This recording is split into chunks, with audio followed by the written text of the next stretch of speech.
ताराबाई शिंदे यांच्या स्त्री पुरुष तुलना या पुस्तकाच्या अनुषंगाने आपण काही माहिती पाहत होतो। त्यातील काही भाग आपण पाहिलेला आहे। त्या संदर्भात आपण स्त्रियांच्या समस्येविषयी त्या काळातल्या आपण चर्चा करत होतो। तत्कालीन लोकजीवनामध्ये स्त्रियांचे जे प्रश्न होते, विशेषतः विधवा स्त्रियांचे जे प्रश्न होते, त्यांच्या पुनर्विवाहाचा जो प्रश्न होता, त्याच्या संदर्भानं ताराबाई शिंदे आपले विचार मांडताना दिसतात। त्याचबरोबर ताराबाई शिंदे यांनी स्त्रियांच्या संदर्भातलं जे बालविवाह आहे किंवा विधवा पुनर्विवाह आहे याला असलेली बंदी आहे किंवा सक्तीचं जे वैधव्य आहे ना, या संदर्भात आपल्या विचार मांडतात। हे मांडत असताना त्या काळामध्ये स्त्रियाच्या वर होणारा जो अन्याय आहे, तो अन्याय पतीमुळे किंवा तत्कालीन समाज व्यवस्थेमुळे त्यांच्यावर लादलेलं जे जीणं आहे, जे जगणं आहे, त्या संदर्भात ताराबाई शिंदे प्रचंड विद्रोहाच्या भाषेमध्ये बोलतात।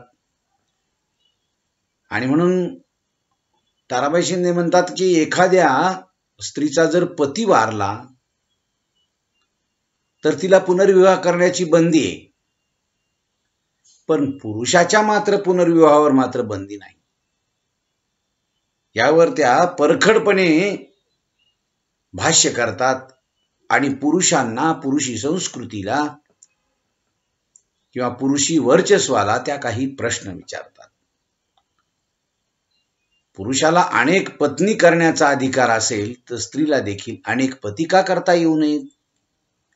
किंवा जर त्या म्हणतात तुमची बायको मेली म्हणजे तुम्ही तिच्याबरोबर सती जाता का? नाही, का जाऊ नये? मग तुम्ही जर स्त्रीला सती घातल्या जातं तर असा प्रश्न त्या विचारतात। उलट काय होतं म्हणतात की स्त्रिया ह्या संसारात पुरुषापेक्षा श्रेष्ठ असतात। संसाराचा गाडा जर ओढायचा असेल तर पुरुष जरी मेला तरी स्त्री ओढू शकते चांगल्यापैकी।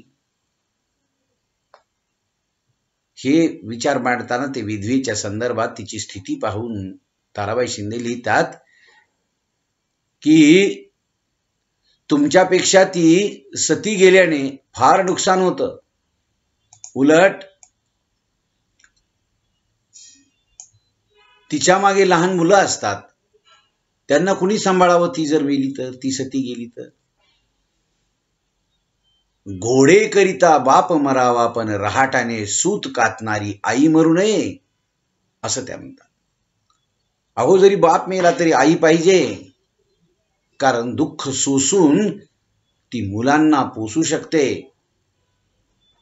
पण पुरुष आज बायको मेली तर उद्या दुसरी करायला तयार। आणि याकरिता तुम्हाला असं वाटतं की स्त्री ही आधी मरावी, आणि म्हणून त्या समानतेच्या तत्वाचा युक्तिवाद करतात। त्याचबरोबर ताराबाई शिंदे ह्या स्त्री धर्माविषयी आपली भूमिका मांडताना स्त्रियांचे जे स्वातंत्र्य हिरावून घेतलेले त्याविषयी लिहितात। त्या स्त्री धर्माच्या संदर्भात म्हणतात, स्त्री धर्म म्हणजे काय तर निरंतर पतीची आज्ञा पाळणं, त्यांच्या मर्जीप्रमाणे वागणं। त्यांनी लाथा मारल्या, शिव्या दिल्या किंवा नवरोजी दारू पिऊन आले, जुवा खेळून आले, कपल्लक होऊन आले, चोरी करून जरी आले किंवा कुणाचा प्राण घेऊन आले, तर लाथ खाऊन जरी घरी आले कोणाच्या, तरी स्त्रियांनी त्यांना जसं कोणी काही कृष्ण महाराज गवळ्यांचे दही दूध चोरून चंद्रावळीला कलंक लावून आलेत असं समजून त्यांच्या संदर्भात परमात्म्यासारखीच वागणूक द्यावी म्हणे. हसतमुखानं त्याला सामोरं जावं, त्याची देवासारखी पूजा करावी, हा स्त्रीधर्म म्हणे. हा स्त्रीधर्म त्या स्त्रीनं पाळला पाहिजे ही सक्ती होती त्या काळात. पुरुष कितीही गुन्हे करून आला तरी स्त्रीनं त्याची पूजा करावी म्हणे. अहो, पती म्हणजे परमेश्वर, तो स्त्रीचा देव, असा संकेत त्या काळामध्ये होता. कारण त्याच्यापेक्षा त्याच्या स्त्रीचं हे मूल्य कमी होतं की काय, तिचं स्थान कमी होतं. पतीची जी निष्ठा आहे, पतिनिष्ठा असेल, आज्ञापालन असेल, सेवापरायणता, त्याग, समर्पण भाव, पतीच्या शरीर सुखाची पूर्तता, या गुणांचा परमोत्कर्ष साधणं, यातच स्त्री जीवनाचं साफल्य आहे म्हणे. अहो, त्या काळामध्ये स्त्रियांच्या मनावर हे बिंबवल्या जात असायचं. सर्वसामान्यपणे जे अवैध मानले जात होते ते जरी पतीने करावयास सांगितलं तरी आदर्श पत्नी पतीच्या त्या आज्ञेचेही पालन करते. कारण स्त्रीधर्म हा योग्य अयोग्यतेच्या विवेकावर मात करतो, अशी त्या काळातली समजूत होती. स्त्रियांचं समाजानं लावलेली जी स्त्रियांच्या काळात त्या काळातली जी व्यवस्था होती ती व्यवस्था म्हणजेच पतिव्रता धर्म आहे, स्त्रीधर्म आहे असं मानलं जात होतं. कारण पुरुषांचं वर्चस्व सगळं. आणि हा जो व्रत किंवा हा जो नियम, ही जी व्यवस्था लावलेली होती, ह्या व्यवस्थेचं पालन करणं हे स्त्रीचं कर्तव्य समजलं जात होतं. तोच तिचा जीवन हेतू आहे असं मानलं जात होतं. परंपरेनं आणि धर्मशास्त्राने तो निश्चित व निसंदिग्ध केला असल्याचं दिसून येतं. याविषयी ताराबाई म्हणतात, जर बायकोला नवराच देव तर नवऱ्याची वागणूक देखील देवाप्रमाणे असली पाहिजे की नाही. नवऱ्यानंही बायकोवर असं प्रेम करून तिचं सुख दुःख जाणून घेतलं पाहिजे. पण जर असं होत नसेल तर नवऱ्याला देव कसं म्हणावं, हा ताराबाई शिंदे पुरुषांना सवाल करतात. जर आपण ताराबाई शिंदेच्या लेखनाचे वैशिष्ट्य बघितलं ना तर तिच्या शैलीतला जो धीटपणा आहे तो धीटपणा आपणाला दिसतो. किंवा स्त्रीला बटीक मांडणाऱ्या पुरुषांविषयीची जी चीड आहे ती विशेषत्वानं नोंदवतात. ताराबाई शिंदेच्या स्वातंत्र्याचा विचार करताना म्हणजे ताराबाई शिंदे या स्त्रियांच्या विचार स्वातंत्र्याचा स्वतंत्र विचार करतात. तिला स्वातंत्र्य असलं पाहिजे. हे मात्र खरंय की त्यांना वाटतं की स्वातंत्र्याचा स्वैराचार होऊ नये, याची दक्षता सुद्धा ताराबाई घेतात. पुरुषांच्या तुलनेत जर विचार केला तर त्या काळामध्ये स्त्रीचं जे संसारातलं स्थान आहे ना किंवा जो दर्जा आहे ना तो दर्जा हा कमी होता.